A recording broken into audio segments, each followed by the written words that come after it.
Welcome to the deep dive. You hand us the sources, and we hand you the essential takeaways, ensuring you are well-informed, fast. Today, we're immersing ourselves in a novel that has just an astonishing story of its own, almost as compelling as the one inside its pages. We're talking about Yoko Ogawa's The Memory Police. This book, it's this masterpiece of quiet dread, and it was published in Japan all the way back in 1994, but it was pretty much unknown to anyone in the West for a quarter century. So our mission today is to unpack that incredible 25-year gap, figure out how it finally blew up globally, and get into why this particular story about organized forgetting resonates so deeply right now. It really is a remarkable thing to see. I mean, you have a book written in the mid-90s, very much in that Japanese literary tradition of quietism, and then it just sits there until it gets its English translation in 2019 by Steven Snyder. And that time lag, 25 years, that's colossal in publishing. And it wasn't just some quiet literary release when it finally arrived. It was a sensation. It was a finalist for the National Book Award. How does that even happen? Well, it really speaks to timing and, strategy. The sources point out that for years, publishers just struggled with it. They didn't know how to position it. It doesn't really fit in the box. Exactly. But then the right team got behind it. The sources actually mentioned the momentum from focused media advertising and a really solid plan.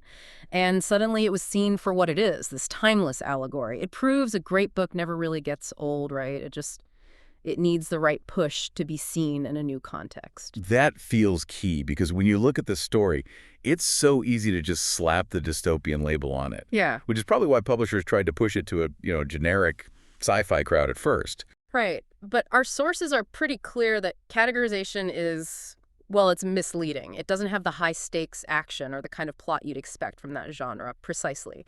It doesn't rely on huge world-building or explicit political fights. It's all thematic. It's emotional. It's about the internal feeling of loss. And that introspection, that's tough to market next to a thriller, but it's also exactly what gives it that profound staying power. It landed in 2019 feeling like it was sent from the future, speaking to anxieties we didn't even know we had 25 years ago. Okay, so let's unpack this world. Let's call this section 1, the anatomy of disappearance. What is the fundamental mechanism driving life on this unnamed island? Great. The whole concept is organized forgetting. On this island, people experience these systematic disappearances.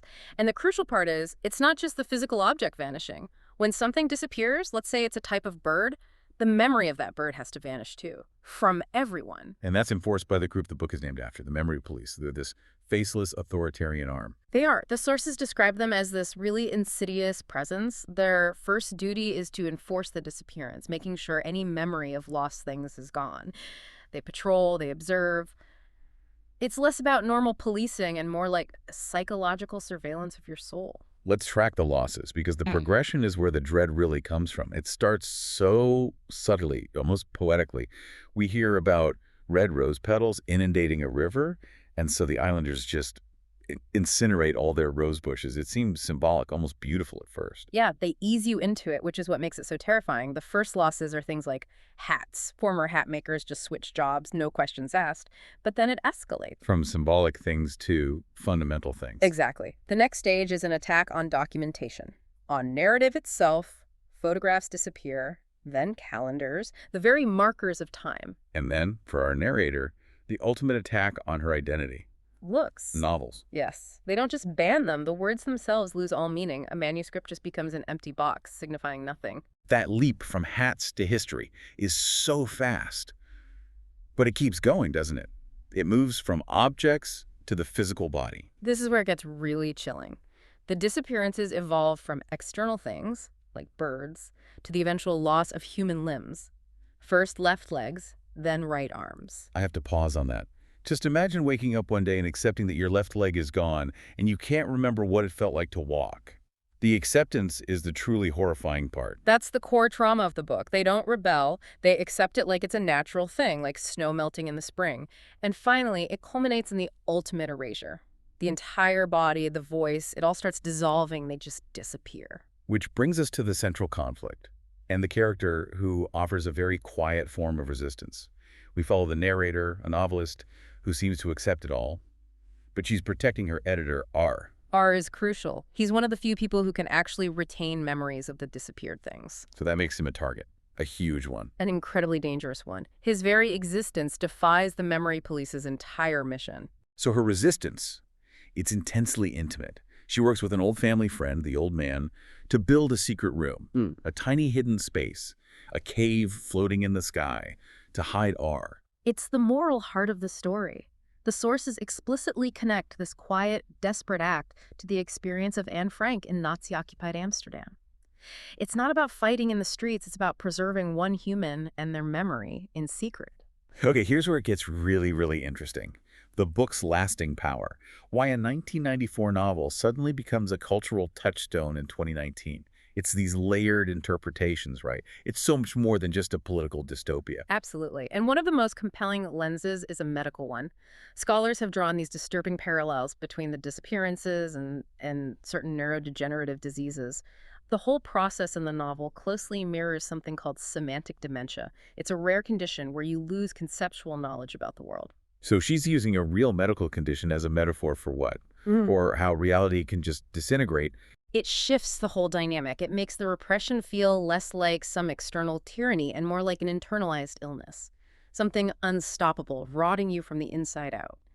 In semantic dementia, you might forget the word pomegranate long before you forget apple. There's that one specific, startling example from the sources that illustrates this so well. Oh yeah, the perfume.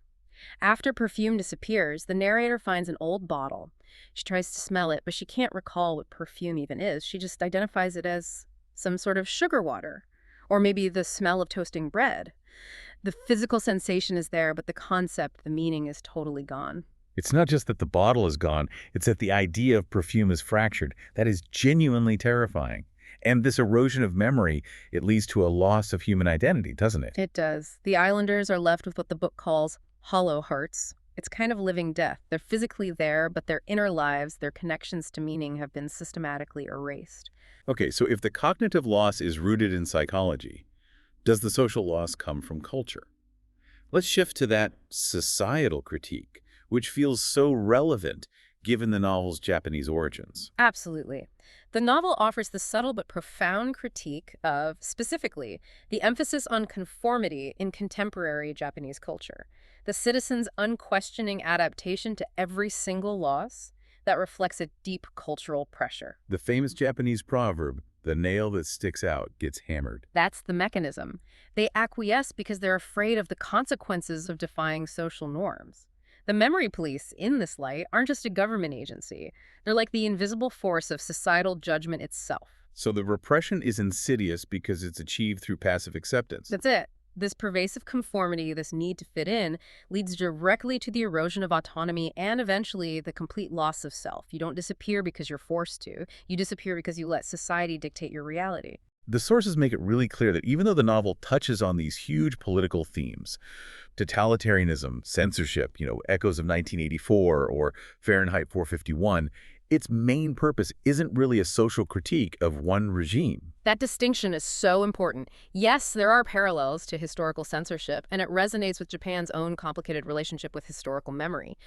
But Ogawa keeps the focus intentionally narrow. It's about the emotional toll on the individual. It's the impact that matters, not the perpetrator.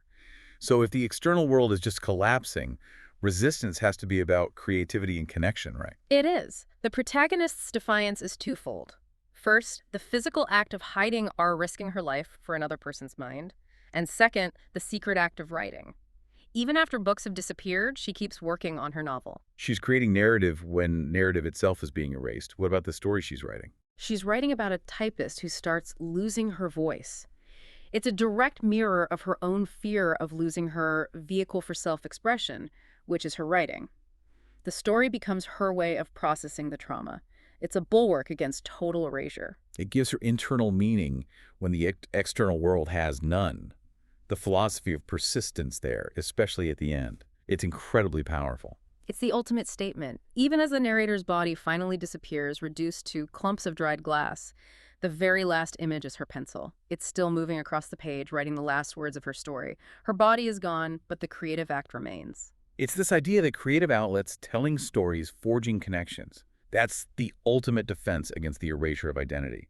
So what does this all mean for us? A novel written in 1994 suddenly becomes a massive success decades later when the right global conditions, anxiety about truth, authoritarianism, and the right strategic push align. It just shows the power of a timeless allegory. It's a profound meditation on loss, on dying, and on what it means to survive when everything that defines you is taken away.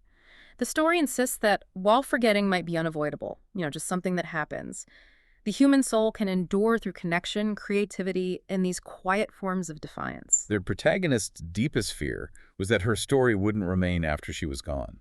So, since the novel ends with her words being the last things to go, consider this.